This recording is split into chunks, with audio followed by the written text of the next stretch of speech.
Hello friends, it's me again.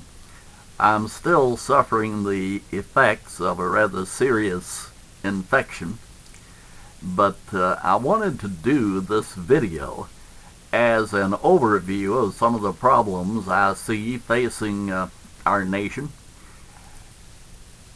And later on I'll be doing a video going a little more in depth with some of these issues and ways of meeting those.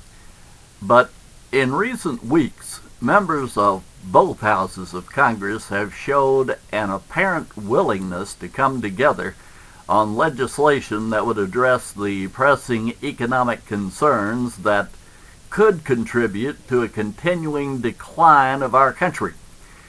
The decisions our elected representatives make in the coming months will impact not only the future of American families, but also the families of those living in Egypt, Syria, Yemen, and countless other countries across the globe. The actions taken by our leaders will determine whether future generations of citizens in America and in those nations that I mentioned will be permitted to live in freedom, or whether they will be condemned to life under the domination of Muslim extremists.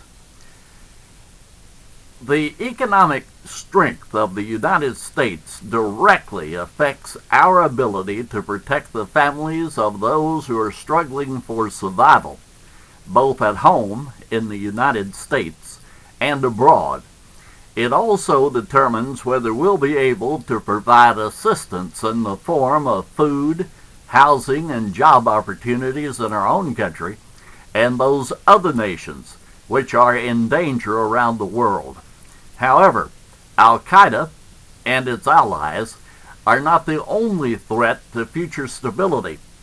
The communist government in mainland China poses an ever-increasing concern. They have been and continue to mount a major effort to export goods and services to worldwide markets. In addition, recent events have proven their commitment to develop a strong military. Their achievements in space, while minor in comparison to our own, demonstrate their advances in missile technology that could eventually pose a threat to other countries, including our own. And while negotiations continue to prevent Iran from developing nuclear weapons, we must remain conscious of the fact that that nation's leaders could use the time that they're gaining by those talks to further develop their weapons program. Our economic situation in this country will determine whether the risks that I have mentioned are met with not only a willingness to help other nations develop and maintain free societies, but the ability to do so. If the United States continues its economic recovery, it can also continue to safeguard countries which face the very real threat of falling under a totalitarian regime. Many of us, all of us really, must ask ourselves whether the United States is doing as much as it can to not only maintain its current level of strength, but also to grow economically, and therefore militarily as well. If we fail to achieve those goals, our independence and the independence of other nations will be at risk. We cannot afford to ignore the needs of our own families here at home and those millions of other families who look to America for their very survival.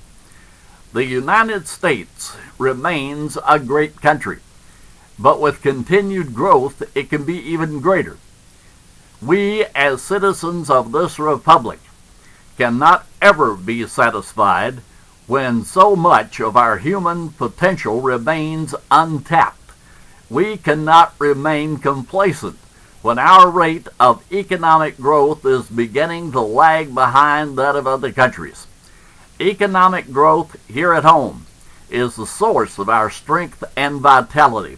It also means that we're able to maintain the defense of our nation while meeting our moral commitments to those around the world. We cannot allow ourselves to accept a situation in which some 40 million Americans, including military families, have to depend on food stamp benefits. It remains a national source of shame that many children are taking home backpacks of food on the weekends to provide nourishment when they're not in school. We cannot be satisfied when other countries turn out more scientists and engineers than are produced by our own educational system. Our teachers' pay remains wholly inadequate to prevent them from seeking jobs that will provide salaries that are commensurate with their training. We should never be content until our educational system is second to none. Nor can we be satisfied when career criminals are avoiding jail sentences because of their wealth and power. We must remain vigilant. We cannot remain on the sidelines when so many of our national resources are undeveloped or underdeveloped. We must remain wholly unsatisfied until every American, regardless of race, gender, economic standing, or sexual orientation, enjoys the full benefit of his or her constitutional rights. Children born to minority or other economically disadvantaged parents still have far less opportunities to finish high school or go to college or pursue professional careers. Many Americans now face the very real probability that they will never own a house and will at some time in their lives be without work for an extended period. It is a national disgrace when the talents of any American citizen are wasted.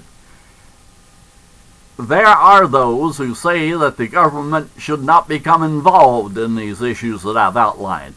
They believe that each individual should meet his or her own responsibilities. We can all agree with that view so long as federal, state, and local governments are meeting their responsibilities. The argument that government is growing too large has been used against every single piece of important social legislation since the 1930s. However, individuals could never have developed the interstate highway system, or our modern methods of air and rail travel, or the dams and power plants which supply our electricity, not only for our homes, but for our businesses and industries. Those achievements were made possible through government programs that were passed by far-sighted and committed lawmakers and signed into law by presidents who put the welfare of all citizens above the outcries of a small minority. Our farmers cannot protect themselves against the forces of nature or the laws of supply and demand in the marketplace. But government subsidies can provide some protection. Many of our elderly citizens cannot adequately provide for their own livelihoods or their medical needs.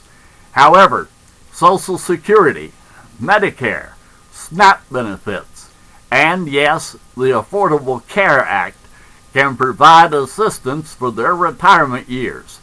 Big government is not the answer to all our problems, but effective governmental action can ensure that the United States maintains its leadership in the world and improves its economic status.